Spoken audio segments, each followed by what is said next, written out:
Yeah, we'll go ahead and get started. Hey, it's time for a great episode of Get On Code. Today we have with us Wendy Sanford, and it's time to get ready. All right, welcome to Get On Code, the Fly Guy Show, which is a series of melanated conversations focused on empowerment, health, wealth, and knowledge of self. People think in binary choices because they are conditioned to. And on the wall was a picture of a wolf and a lion. I think the wolf was the Democratic Party, the lion was the Republicans. But the drug trade and all these illegal stuff that people do, that's still economics. It's just that they couldn't do it in a traditional system. We're talking about melanated wealth. So we can build wealth, but we just, for some reason, don't seem to be able to transfer it. You had a great experience. Fine. That means nothing. What were you told as a child about education? You had to be how many times better? Every impression without an expression becomes depression. Yes. You see this?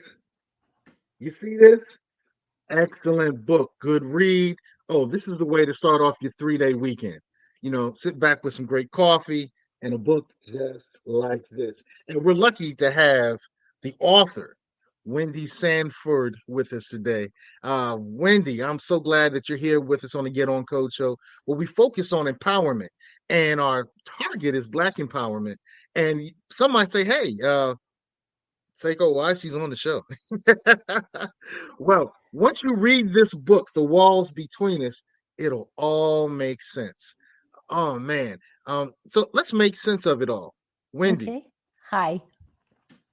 Tell us about this book and tell us about this beautiful friendship that's chronicled in this book. Okay, I'd love to. So the book is a very personal story of a friendship, 65-year friendship between myself, a white woman, and an African-American woman who I met when I was 12 and she was 15. And we met in the context of her coming as a summer helper, a summer domestic worker for my family. I was from an upper middle class white family, and we went on vacation, and my mother found someone to help her out, which, as any of you who has ever done domestic work knows, helping out means doing all the hard stuff in the whole family so the rest of the people can have a good vacation or a good life. And so I met Mary when she walked into my mother's kitchen in this little summer rental cottage. And the book is really about the long process by which we became lifelong friends. It wasn't quick. There were many obstacles, including how little I knew about her. You know, it's like when I first met her in my mother's kitchen, I had no idea that she was part of one of the last waves of the Great Migration, that she had come from the South to support her own family. Even though she was 15, she didn't get to be a quirky teenager. She just had to go to work. I didn't understand the respect I should feel for her for having traveled by herself all that way to work for her family when I was still just being a girl. There was so much I didn't know. And at each stage in the book, there's still so much I don't know. And I go on a real journey to find out what I need to know to really deserve to be her friend. Wow, deserve to be her friend. Mm-hmm. And so this friendship and everything, that the ups and downs, the lessons learned, it's all chronicled in this book. So family, make sure you pick it up, These Walls Between Us. It's a great read. Like I said, take 3 days, sit back and enjoy it. One of the things that I thought was intriguing about the book is you dealt with, how can I put it? You dealt with the concept of, I guess the best way to put it is microaggressions. Mm-hmm. You know, it seems Mm-hmm. like things happen, and if you're not part of the culture, sometimes you may not even pick up on it. And recently, the term microaggressions has come into favor. But it's something that in the Black community we've talked about for decades. Mm-hmm. And I'm sure that other, blighted communities The Latino community talks about it as well. Some Mhm. parts of the Asian community talk about it when they've shared that with me. Yep, Um, it's so true. I think white people are the only people who didn't know about it, and we're the ones who do it the most. So go figure. so let's talk about microaggressions and how that played into the dynamic that you had with Mary. Okay, I'd love to. So the example comes from late, pretty a ways into our friendship, because for the first few years, we were friendly to each other, but I was in my own white girl life, dating, getting married, et cetera, et cetera. And it was only later when Mary came back to work for my family. Most summers, they would beg her to come back. She would supplement her income. She was working in corrections at the time and became the first female officer in the New Jersey, Mercer County, New Jersey correction system. And so we'd see each other each summer. And we started walking and talking.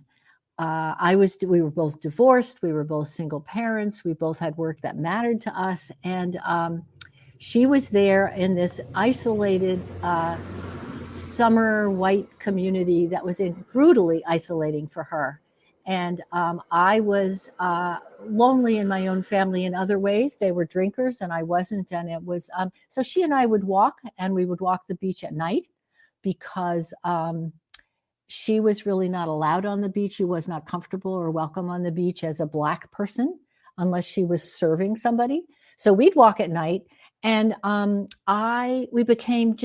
we started to really talk about our lives. And so the first microaggression that I'm aware of, but I'm sure there were many before that, we had walked on the beach, and my mother was not comfortable with our being such good friends. And she had asked me that summer if I was going to see my real friends, or my friends, meaning my white friends. And Mary and I were talking, we were walking the beach, we just coming back, and we were talking about my mother and, issues with her, my issues with her. And I said, Mom just really is pressuring me to see my friends. And I immediately heard myself and realized that implied that Mary wasn't my friend, that only my white friends counted as my friends.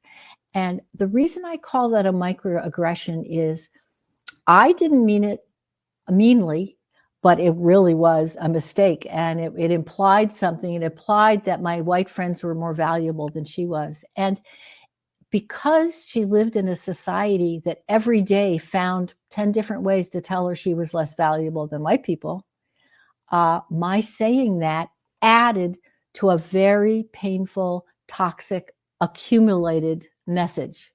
So that I could have thought, well, that wasn't so big. I was a goof. But it actually is a microaggression because it added to this whole accumulation of messages that she'd gotten from magazines, from TV, from work, from every place, that as a Black person, she had less value than a white person. So that I would say that adds to that cumulative pain.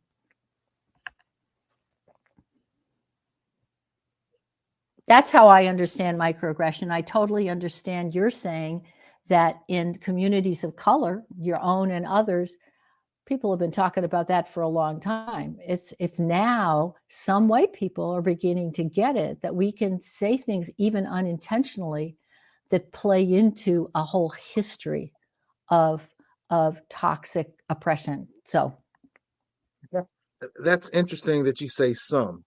You said some white people. In this day of more consciousness, of wanting to make sure that everyone is treated with respect and equality, and we're all Americans, why is it just some in your perspective? Why is it just some? Why is it just some white people, quote unquote, get it, and others may not? Well, I can give you my take. I'd like to hear your take on it also. Okay. I think that during the years of the previous president, there was a lot of encouragement of people to feel racist, to feel to vent. They're not a lot of people feel racist and had been learning not to act on it, which isn't as good, but it's certainly better than acting on it. There was a lot of encouragement to act hatefully, white people to act hatefully towards people of color, and to think of white people as superior. And so I think a lot of people were affected by that, or felt freer to vent some ugliness that was inside and some prejudice and bias that was inside them anyway. It's because it's inside all of us who grow up white. You grow up with your white skin brings you a lot of privilege, even if you don't have financial privilege. You look on TV, people look like you. You look in the government, people look like you. So many things that go your way a little better because you're white. So I think it's, there's a whole division, such a division in this country. And why I say some white people are thinking about this is there have been progressive white people for a long time who see the evils of racism and are starting to understand that that's also within us. Doesn't mean we're bad people. It means we learned our lessons well and that we need to unlearn those. But I'm not sure I'm sure that not every white person would think that was an important project. How about your take? Intriguing. I think my take would be your book, The Walls Between Us. I think you had an experience that allowed you in a very safe manner to listen and not necessarily be judgmental, because possibly you love this person. I'm sure you love this person. You love Mary White. So because you had that opportunity where you were safe to listen and she was safe to share, and then you were able to observe some things, not directly from her eyes, but from such proximity that many others may not have had. I think that's one of the reasons why there's some. And so I think that exposure really leads to awareness. So if you're exposed to algebra, you understand algebra over time. If you're later exposed to calculus, you'll understand calculus over time. So if you're exposed and you really get a chance to see the differences that people of African descent, indigenous people, have faced here in the United States of America, and your book kind of chronicles how your friendship allowed you to learn that. And we're talking with the author, Wendy Sanford, the author of The Walls Between Us, a memoir of friendship across race and class. And you mentioned race and class in your title. They are so intertwined, I believe, in the American experience. And I would dare say the experience of the world, particularly where there's been colonization of some sort. So I think that's the reason. Yes, but of course, it's my opinion. Yes, well, I would just do one PS to your opinion. Your excellent opinion is that for white people who feel a curiosity and a desire to know people of color better and to listen better, reading is a great way to start, because it's not great for white people to say to your one friend of color, oh, teach me about racism, because that person has plenty to do with their own energy that isn't about teaching you.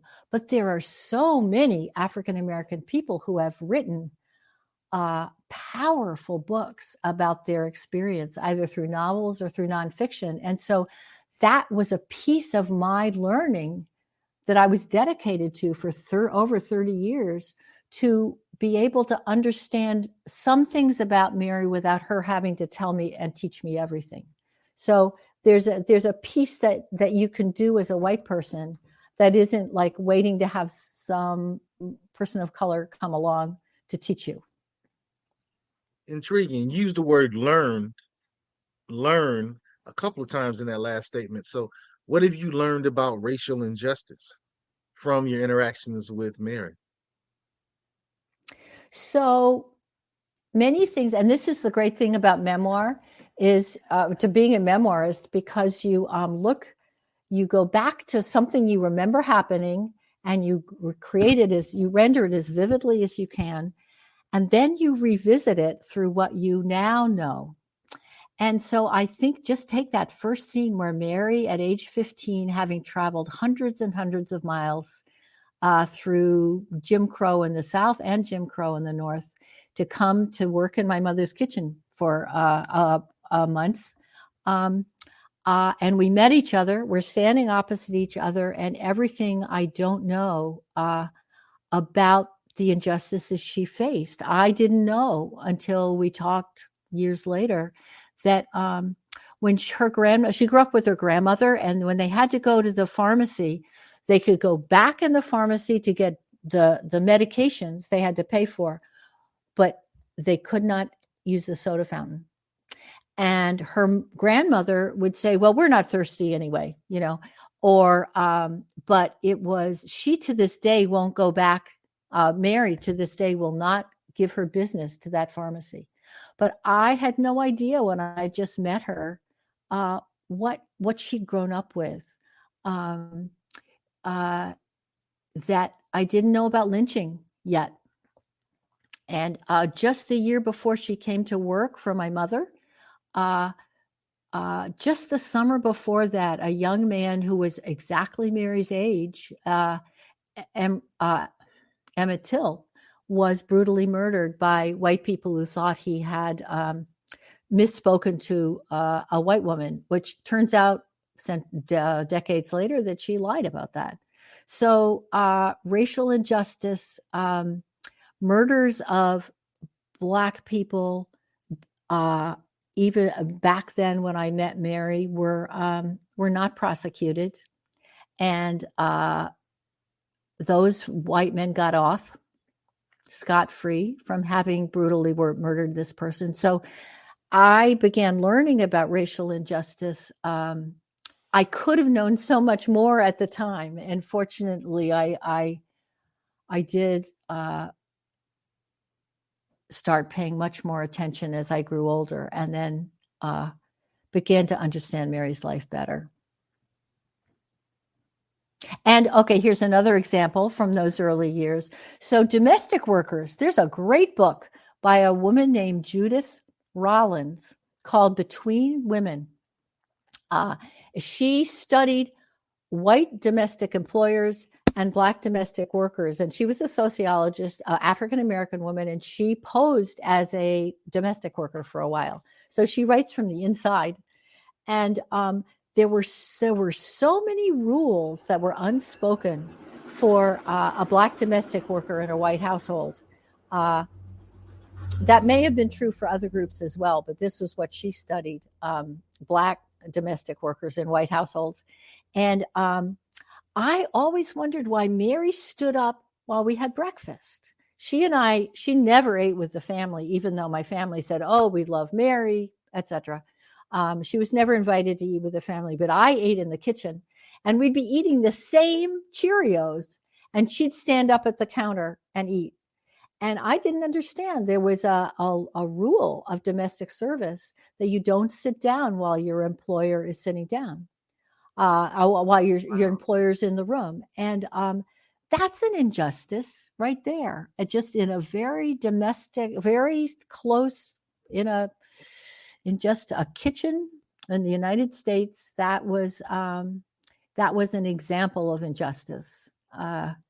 And I know there are much larger forms of injustice, like the fact that when her stepfather came back from World War II, having fought equally as hard, taken all the risks as white soldiers, white soldiers came back to their families, and under the GI Bill, they could purchase a house.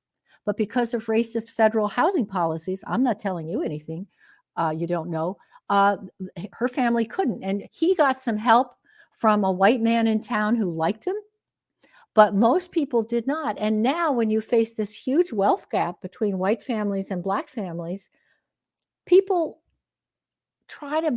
white people get really misinformed and think it's because black families don't work hard. I mean, it's all these lies about it. It was really federal housing policy that deprived those families of purchasing a house. And now, 40 years later, 50 years later, those houses that the white families got to purchase on really good deals have gained in equity, and now they can send their kids to college. Absolutely. One of our viewers is saying this is not apples to apples, it's like apples to oranges. And as you just beautifully elucidated, earlier in our country's history, and even now, we're not on an equal playing field. So RTG, thank you for your comment. Thank you. RTG, I hope you pick up the book. Wow, These Walls Between Us. All right, so we have the author with us right now. I want to show her website again. I really want to show her website again, because you can go to her website and you can learn a lot about Wendy. You can learn about her friendship. You can learn about some of the things that she's involved in as well. So And Wendy also, Sanford, thesewallsbetweenus.com. We don't have much time left. I was only given a half hour. But I think it's intriguing that, 30 years after you met in the 80s, your friend Mary said we should write a book about our friendship. Was this a collective work? Did you write this with Mary? I mean, I know the answer, but I want to make sure Okay. So I would say we co-created it, just as we co-created our friendship, we co-created the book. But because I'm a writer, and because she was working full-time, 3 jobs, and because she doesn't really like writing, or doesn't think she's a good writer because she had a criminally poor education in Virginia.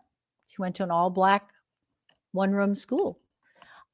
So we just kind of, we ended up dividing up the labor, and we would talk. I would interview her. We'd talk. It got much better when we started texting, because then I'd get all her words, not just what she said coming through me. So we co-created it, and still had to be very honest that this is a book from my perspective, which is a lot about my journey of learning how to be a better friend, that she contributed to greatly. So it's a co-creation that still is in my name, because that's the honest thing about it. Beautiful. And we're talking about the book, These Walls Between Us. We've been interviewing on Get On Code the beautiful Wendy Sanford. She's written a beautiful book about a beautiful friendship. And I think beautiful change will happen from this book. So make sure you pick up the book. It's everywhere. Yeah, the you book can is get everywhere. it anywhere. And we have just a few moments left, but I know that there was something that you really wanted to share, and it dealt with domesticworkers.org.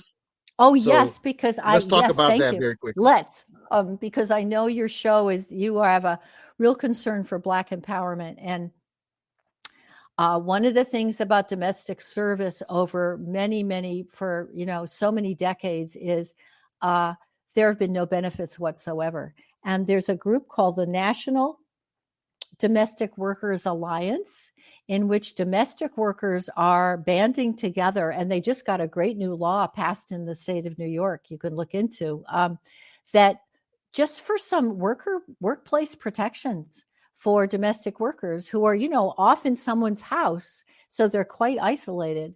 But Mary said to me that law that was just passed in New York would have made a big difference in her life. Things like sick leave. Domestic workers, you're sick, you don't get your pay that day.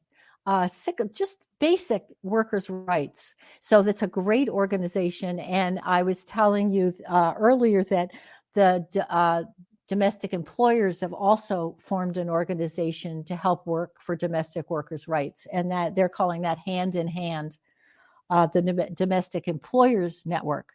So that's the empowerment so often comes from working together, and both groups, particularly the National Domestic Workers Alliance, they're coming together to really work politically and socially for better protections and better rights for domestic workers.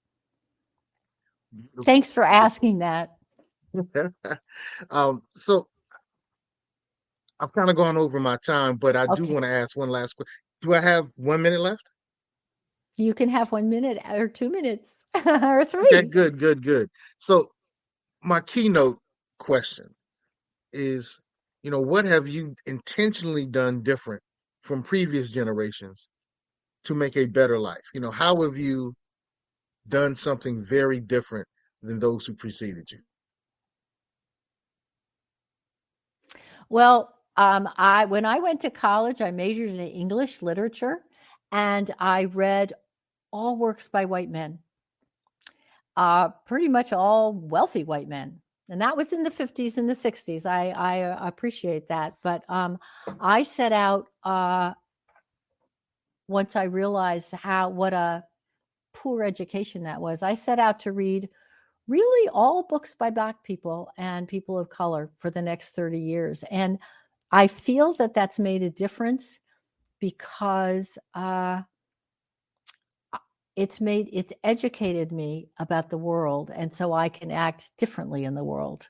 I'm very, very interested, for instance, in the whole movement and discussion about reparations. There's a bill that's been coming into our Congress year after year after year to even start studying the question of what white America owes Black people who built up the wealth of this nation and got so little of the profits of it. What do we owe these people who were stolen from their homes, their home country, and brought here and put in enslavement for centuries?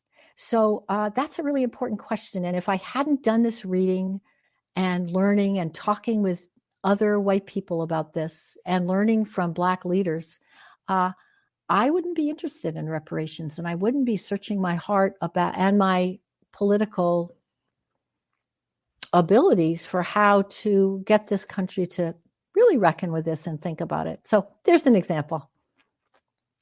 Wow, I would really love to dive deep into that one.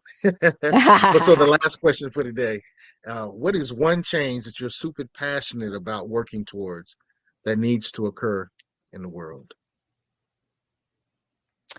Well, what comes to my mind right now is it's the forceful return of Haitian migrants to a country that is so torn up by earthquake and by storm because of their Black skin. I think that racism in our public policy led to the real mistreatment of Haitian migrants to send them back to a country that's already in such distress.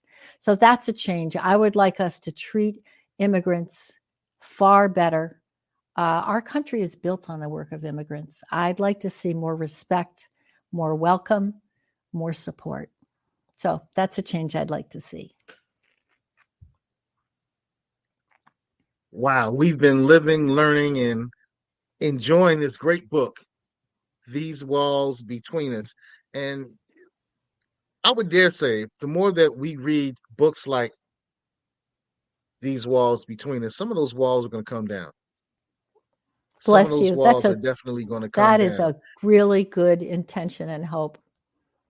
Right. And I will also say that when we're looking at empowerment, and the Get On Code show is focused on empowerment, our code is empowerment. What you eat should empower you. What you read should empower you. Your activities should empower you. Your political support should empower you, and those in your community as well. So get on code. The code is empowerment. So get on code, teach the code, live the code, share the code. And Wendy, we thank you for being on our show, Get On Code. Thank you so much. Make sure you pick up her book, These Walls Between Us, and let's stay on code. This show was brought to you by Positive Vibes Incorporated, our consulting services. We do credit fixes. We do tax resolution. We lend private money and debt consolidation. So if you need some of these services, we're waiting here for you. Credit fixes, tax resolutions, private money, and debt consolidation. Make sure you call Positive Vibes Incorporated.